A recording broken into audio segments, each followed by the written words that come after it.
हाय दोस्तों, नमस्कार, आदाब। मैं आपका हिंदी कहानी वाला आपका छोटा भाई। आप अपने छोटे भाई को भरपूर प्यार दीजिए, सपोर्ट कीजिए और इनके चैनल को सब्सक्राइब कीजिए ताकि ऐसे ही कहानी लाता रहे। आज का कहानी शादी के बाद भी पत्नी का बॉयफ्रेंड। एक लड़की की शादी उसकी बिना मर्जी के एक सीधे साधे लड़के से हो जाती है, जिस लड़के के घर में उसकी माँ के अलावा और कोई नहीं था। दहेज में लड़के को बहुत सारा सामान और पैसे भी मिले थे, लेकिन लड़की किसी और लड़के से बेहद प्यार करती थी।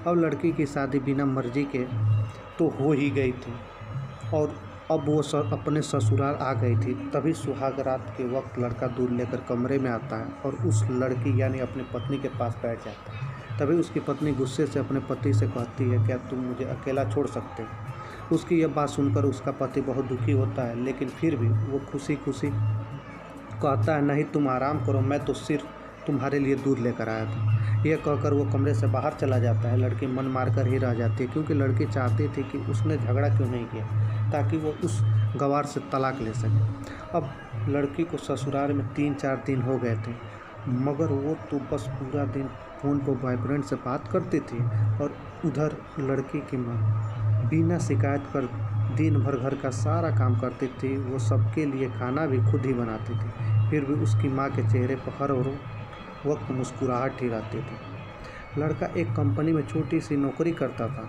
वो बेहद ईमानदार और मेहनती था।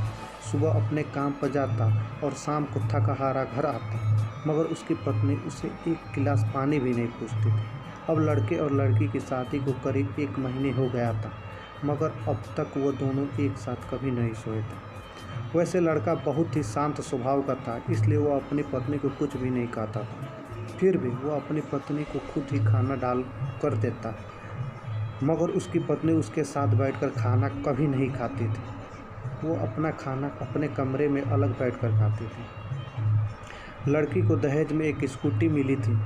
लड़का जैसे ही अपने काम पर निकल जाता, उसके आधे घंटे के बाद ही लड़की भी अपनी स्कूटी लेकर अपने बॉयफ्रेंड से मिलने चली जाती थी और लड़के के आने से पहले ही वो अपने ससुराल वापस आ जाती थी। एक दिन लड़के की काम की छुट्टी थी और वो घर पर ही था, तो लड़की ने अच्छे भले खाने को भी गंदा कह के अपनी सासू माँ को उल्टा सीधा कहकर खाने को बाहर फेंक दिया। ये सब देखकर लड़के को बहुत ही गुस्सा आता है और वो गुस्से में अपनी पत्नी पर हाथ उठा देता है, मगर उसकी माँ फिर भी अपने बेटे को ही डांटती है। इधर लड़की को झगड़े का एक बहाना ही चाहिए था, जो कि उससे मिल गया था। तभी वह बिना बोले अपनी स्कूटी लेकर अपने बॉयफ्रेंड के पास चला जाती है और अपने बॉयफ्रेंड के पास जाकर कहती है कि अब एक पल भी मुझे उस घर में नहीं रहना। आज उस गवार ने मुझ पर हाथ उठाकर अच्छा नहीं किया।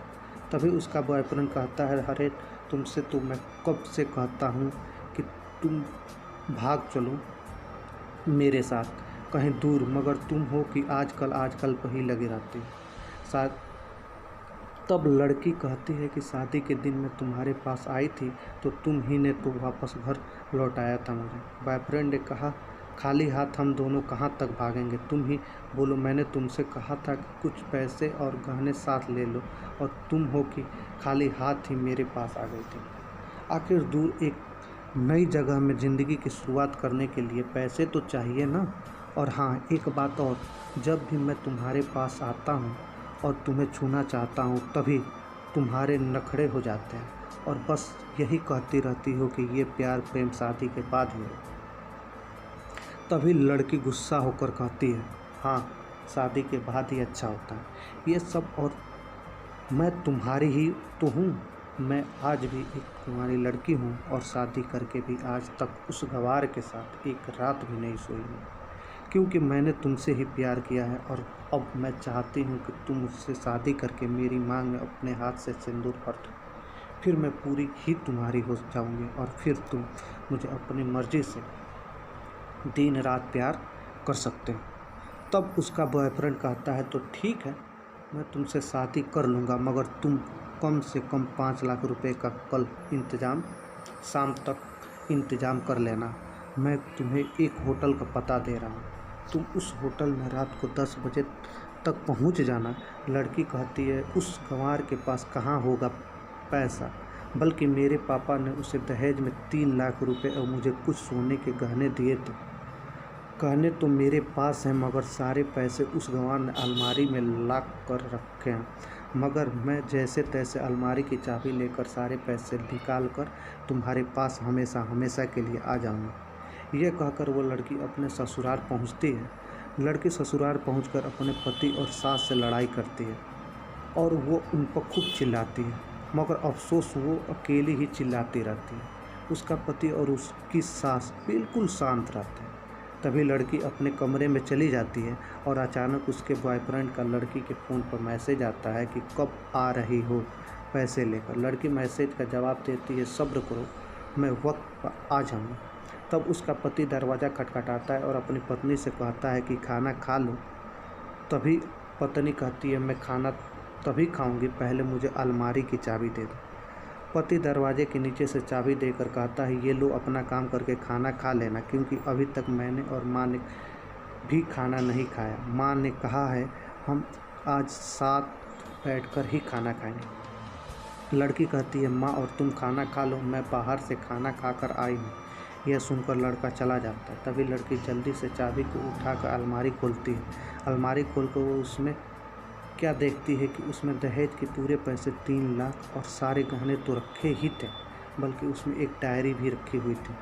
जो उसे खोलकर पढ़ती है तो उसमें लिखा था, प्रिय पत्नी, मुझे और तुम्हारे पिताजी को पता है कि तुम किसी और लड़के से बेहद प्यार करती हो, मगर तुम्हारे पिताजी ने पता लगाया है कि जिससे तुम प्यार करती हो उसकी पहले भी एक बार शादी हो चुकी है और वो लड़का बहुत ही सी लड़कियों को धोखा भी दे चुका है। पर आपके पिताजी आपको उस लड़के के बारे में कुछ भी ना बता सके, क्योंकि उन्हें पता था कि ये जो इसका नशा है वो हमेशा अपनों को गैर और गैरों को अपना बना देता है। इसलिए तुम्हारे पिताजी ने मेरे आगे हाथ जोड़कर ये कहा कि मेरी बेटी का हमेशा ख्याल रखना। एक बाप के मुंह से एक बेटी की कहानी सुनकर मेरी भी आंखों में आंसू आ गए और मुझे यकीन हो गया था कि एक अच्छा पति होने का सम्मान मुझे मिले या न मिले, मगर एक दामाद होने की इज्जत मैं हमेशा पा सकता हूँ। और मुझे दहेज में मिले सारे पैसे और सोने के गहने मैंने तुम्हारी अलमारी में रख दिए हैं, क्योंकि दहेज के नाम से मुझे नफरत हो चुकी थी। इस दहेज के ही कारण मैंने अपने बहन और पिता को खोया था, और मेरे पिता के अंतिम शब्द भी यही थे कि किसी बेटी के बाप से कभी 1 रुपया भी दहेज नहीं लेना। मैं उस डायरी में ये भी लिखा था कि तुम मुझसे आज़ाद हो और तुम कभी भी जा सकती हो। डायरी के बीच के पन्नों में तलाक के पेपर रखे हैं, जहाँ मैंने पहले ही अपने साइन कर दिए हैं।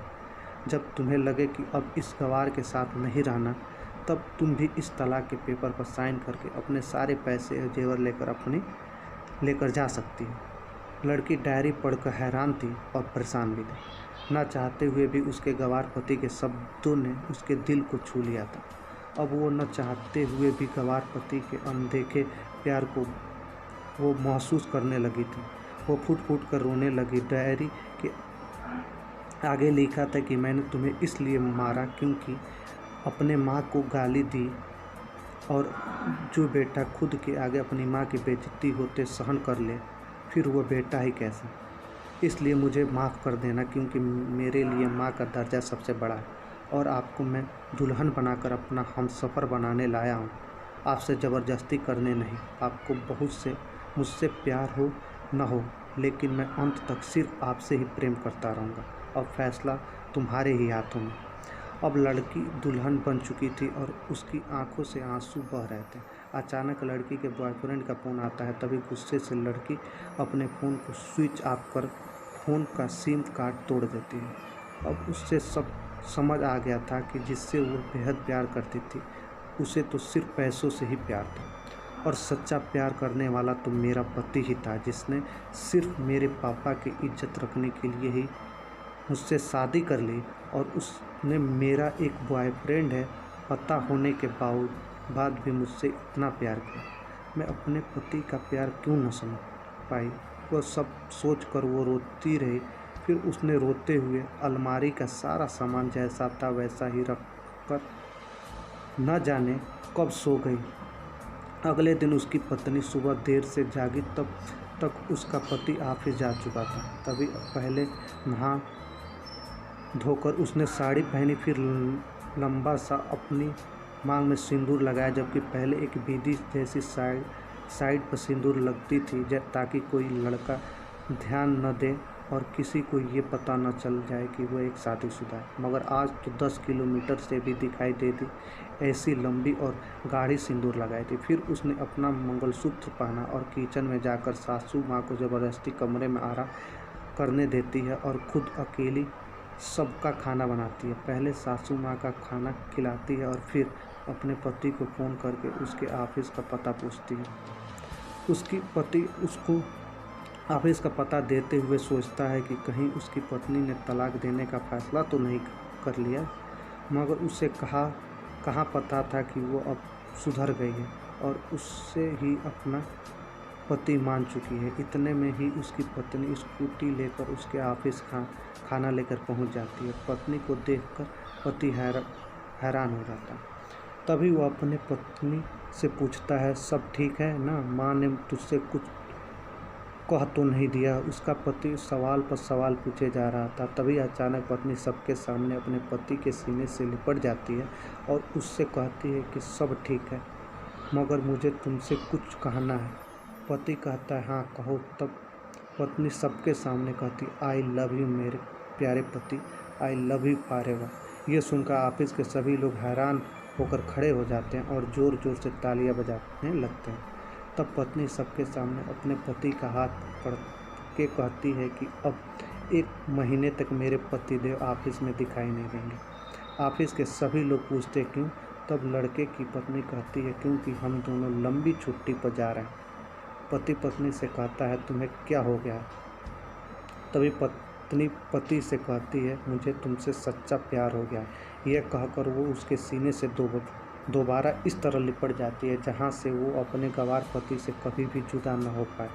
तभी उसका पति भी बहुत खुश हो जाता है और फिर वो दोनों अपने घर चले जाते हैं और खुशी खुशी अपना जीवन बिताते हैं और हमेशा खुश रहते हैं।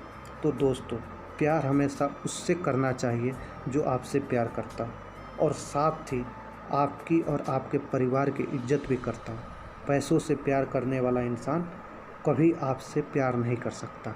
दोस्तों, प्लीज़ भाई लोग मेरे चैनल को सब्सक्राइब कीजिए और हमें सपोर्ट कीजिए, लाइक कीजिए और इस कहानी के बारे में कमेंट कीजिए ताकि हमें पता चले कि हम आपको अच्छा कहानी दिए हैं कि नहीं है। और हमारे चैनल को प्लीज़ भाई कैसे भी करके हमारे चैनल को सब्सक्राइब कर दीजिए। 50,000 सब्सक्राइब करा दीजिए भाई, 3,000 4,000 वॉच टाइम करा दीजिए भाई। आपसे बहुत बहुत धन्यवाद रहेगा।